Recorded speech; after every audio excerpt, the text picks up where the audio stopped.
मेरा नाम रमा कुमारी है। मैं अपने जीवन के कुछ अनुभव आपसे बांट रही हूँ। आशा है आप लोग अवश्य सुन रहे होंगे। कहीं कहीं पर गलतियां भी हो रही होंगी, आप उन पर ध्यान नहीं देना और मैं इसके लिए क्षमा भी मांगती हूँ। जब राखी वाले दिन देवी जी ने यह कहा था कि आज तक हमें किसी ने नहीं बांधा है, तुमने हमें बांध लिया है, तो सज्जनों, मैं आज तक उन वाक्यों को याद करके उनका मतलब समझने की कोशिश करती हूँ, क्योंकि मुझे अभी तक भी ज्ञात नहीं हो सका है। खैर, हम अब आगे बढ़ते हैं। जब लड़का 6 साल का हो गया तो सोचा कि इसको किसी स्कूल में दाखिल करवा देते हैं। तब ऐसे बच्चों के डॉक्टर ने कहा था कि कमजोर दिमाग वाले बच्चों के स्कूल अलग होते हैं और ऐसे ही किसी स्कूल में भेजो। तब मुझे एक स्कूल ओखला में मिला, जहां पर इसको दाखिल किया गया। लड़का स्कूल बस से ही स्कूल जाता था, तो एक रिक्शे वाला लगवा दिया था, जो कि घर से बस स्टैंड तक ले जाता था और शाम को भी वापस लाता था। कभी कभी लड़का बस में ही सो जाता था, तो उसको स्कूल बस वापस ओखला ले जाती थी और मुझे दफ्तर में फोन आता था कि आपका बच्चा स्कूल में वापस आ गया है, आप स्कूल में आकर बच्चे को घर ले जाएं। तब मैं दफ्तर से छुट्टी लेकर ऑटो में जाकर लड़के को लेकर घर आती थी। इतनी व्यस्त थी मेरी जिंदगी, परंतु मैं थकती नहीं थी अपने कर्तव्यों को करने में, क्योंकि प्रभु ही सब करवाते थे। एक बार लड़का स्कूल में मेडल जीत कर आया तो मुझे बहुत खुशी हुई थी।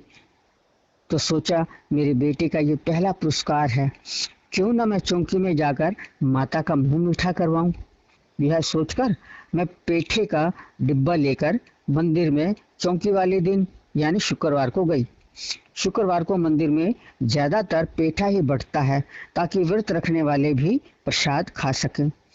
अब जब मैं चौकी शुरू हुई तो मैंने डब्बा खोलकर माँ के सामने रख दिया और कहा कि माता, लड़का मेडल जीत कर लाया है, आप मुंह मीठा कीजिए।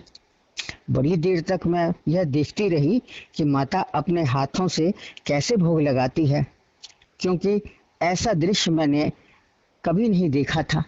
बहुत समय बीत गया, परंतु माता ने भोग नहीं लगाया। जब माता की चौकी होती है तो देवी जी के बाल खुले हुए होते हैं और गर्दन घूमती है, तो बाल भी घूमते हैं। अभी चौकी चल ही रही थी कि उनके बालों से उलझकर एक टुकड़ा पेठे का डिब्बे से बाहर आ गया। तो मैंने उस टुकड़े को उठाकर अलग रख दिया और माता से कहने लगे कि माता, भोग तो लगाओ। तब माता ने कहा, हमने तो भोग लगा लिया है। अब मुझे समझ में नहीं आया कि माता ने भोग कैसे लगा लिया।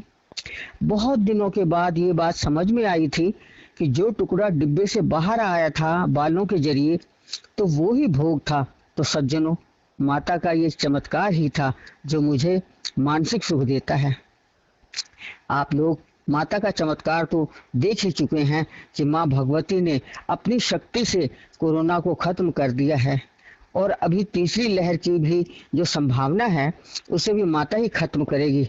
आप लोग नियम से दुर्गा सप्तशती का पाठ करें और प्रार्थना करें कि हे महारानी, इस महामारी से हमारी रक्षा करो, रक्षा करो।